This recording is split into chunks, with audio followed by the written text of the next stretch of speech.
Approchez donc, n'ayez ni crainte, ni frayeur, ni angoisse. Cette étrange chose que je tiens dans mes mains ne mord pas, même si certains autrefois s'en servaient pour régler leurs comptes.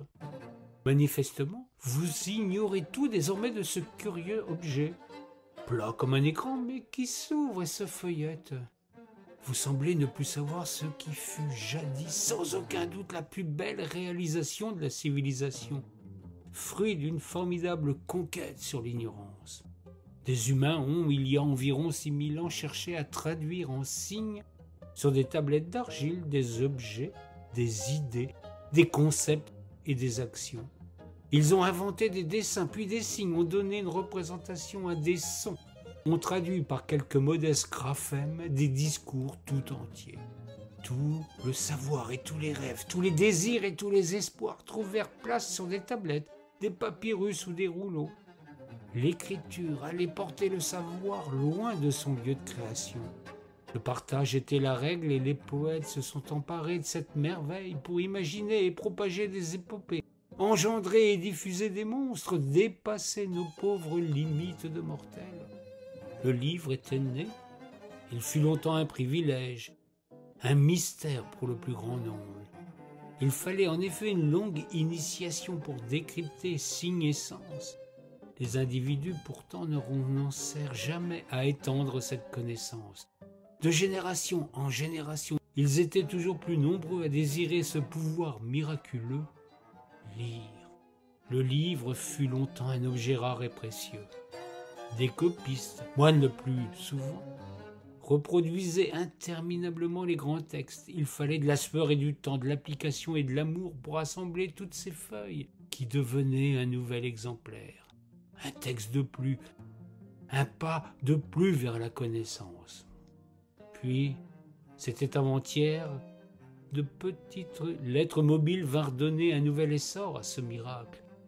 L'imprimerie allait multiplier ce qui n'était encore qu'exception. Le livre pouvait s'inviter partout, s'offrir à la curiosité du plus grand nombre. Plus le temps passait, plus il prenait place dans chaque maison, offrant des trésors d'invention et de plaisir à ceux qui lui accordaient un peu d'attention. L'écriture emboîtant le pas de cette vulgarisation en se généralisant au-delà des siècles du pouvoir et de la foi. Vous ne pouvez plus vous souvenir de ce temps doré et de cette période qu'on désigna alors sous le curieux vocable de lumière, car les ténèbres allaient progressivement s'abattre sur notre monde. L'écran bouta le livre de son piédestal. Il avait l'intention de le remplacer, de l'anéantir, de l'abolir. Il était si gourmand qu'il se prit l'idée d'avaler tous les ouvrages possibles, de les numériser tous, pour leur ôter à jamais leur redoutable pouvoir de nuisance. Les écrans envahirent tout. Le livre perdit pied. Il fut sacrifié sur l'autel de la vitesse, de l'instantanéité, de l'universalité, de la facilité et du moindre effort. Pour faire bonne mesure, une seule langue s'imposa à toutes les autres. Il ne fallait qu'une pensée unique, uniforme, informe, relayant une seule vision du monde par le truchement d'une langue universelle, celle des héros d'un système fondé sur la quête désespérée de l'avoir et la négation systématique de l'être. Le mouvement fut si rapide que nul ne comprit vraiment ce qui se passait dans ces années ultimes où le livre et écran cohabitaient en bonne intelligence, pensait-on. Mais l'ogre était insatiable. Et bientôt la nécessité de tout contrôler, de tout passer au tamis de la censure et de la pensée unique fut fatale à ce pauvre livre, vieil objet obsolète et qui était condamné à l'oubli. Voilà.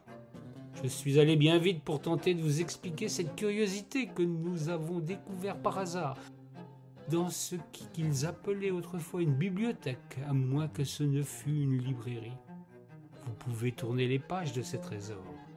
C'est à vous de décrypter ces signes un à un, patiemment, pour leur attribuer un sens au plus secret d'une pensée qui échappe ainsi au contrôle du pouvoir. Ce qui, aujourd'hui, vous demandera beaucoup d'efforts et de temps, était autrefois parfaitement naturel à vos ancêtres. Je vous en prie, faites donc cette démarche. Dans des temps reculés, elle était porteuse de liberté et d'émancipation, de révolte et de fascination. Jetez vos écrans et vos tablettes, vos penseurs acoustiques, votre guide spirituel intégré, votre directeur électronique de conscience, votre puce parlante. Abandonnez cette maudite novlangue si rudimentaire qu'elle interdit toute réflexion et tout débat. Retrouvez l'usage de la langue écrite, élaborée, sophistiquée, enjolivée, magnifiée, et offrez-vous à nouveau le bonheur ineffable de la lecture.